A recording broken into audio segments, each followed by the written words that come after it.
Hey guys, and welcome back. I am Sam Crack, and today I want to bring to you an amazing auction story that I just got from a viewer by the name of Craig out of Maryland. He bought a 2003 Porsche 911 at the Copart Auctions in Colorado. If you have an auction story, a general car story, or maybe a cool car you want me to come and check out, drop me a line at samcrackauto@gmail.com. Craig's car was a hail damage vehicle. It came with a clean title and had 140,000 miles on it. Now Craig won the final bid for $7,500 and paid about another $700 to $800 in auction fees and broker fees. Then he had it shipped to him, and as you see from the condition in these photos, like any other hail damage car, it's got a lot of dents on it, which Craig told me he's in the process of getting them worked out.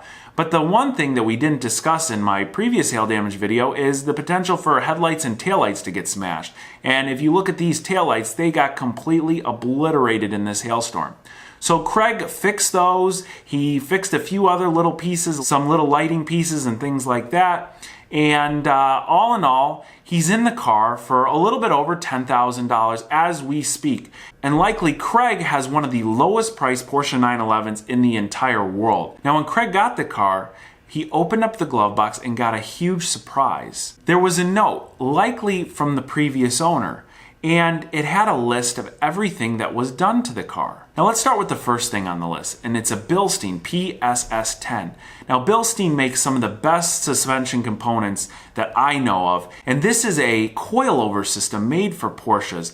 This is an unbelievable setup and cost a few $1,000s, and it makes the car amazing on a track. And that's not the only thing that Craig got. In June of 2016, the previous owner wrote that he had all the suspension components replaced. So a lot of times when you track these Porsches, the bearings, the bushings, and a lot of the little components get worn out pretty quick from track use. The previous owner replaced all the suspension components, which is awesome as well. That's something that could be very costly if you took it into a dealership, completely repaired. Now here's the absolute best part of Craig's 911. The previous owner had the engine completely rebuilt at 96,000 miles. It cost him, or so he says, around $20,000.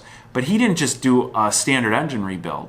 He upped the displacement to 3.8 liters from the original 3.6 liter that came in this car. During the engine replacement, it seems that he added a new clutch and an IMS bearing upgrade, which is amazing because these cars were prone to IMS bearing failures and they could cost owners the price of a whole new engine. To top everything off, there was a Fab Speed exhaust installed. Those are very high-end exhaust systems for these cars. They run a few $1,000s by themselves, and he had all new brakes put in this year. Craig likely got one of the best auction deals we'll hear about all year. This is a car that would retail for well over what he paid for it without any of these things done to it. It sounds like Craig was completely surprised when he saw this note and is extremely pleased with his purchase.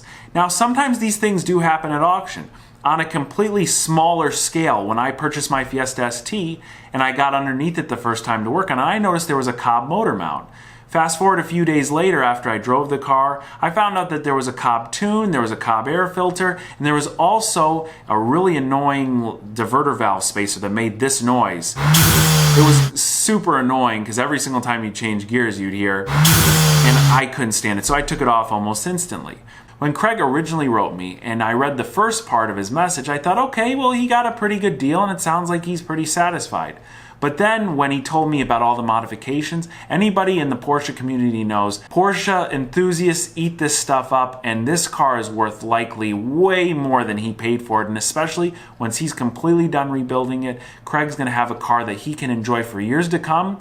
And if he gets tired of it, he can sell it and likely make a good amount of money. Guys, I hope you enjoyed this story on Craig's Porsche. If you think Craig got an unbelievable deal like I do, definitely hit that like button. Make sure you're subscribed for future stories, projects, and of course informative videos on salvage cars and salvage car auctions. Also, if you hit the notifications button, you'll be notified the next time I do a live stream. We did a live stream a few days ago and it was pretty awesome because we went through a lot of different cars that you guys were interested in at the auctions. We found some doctored up cars, we found some good deals, we found some terrible deals, we found a little bit of everything, and it's always fun looking and kind of analyzing these cars. If you have an auction story or just a cool car story in general, maybe you have a cool car you want me to come check out, definitely drop me a line. It's samcrackauto@gmail.com. Thanks very much for watching, and I'll catch you very soon.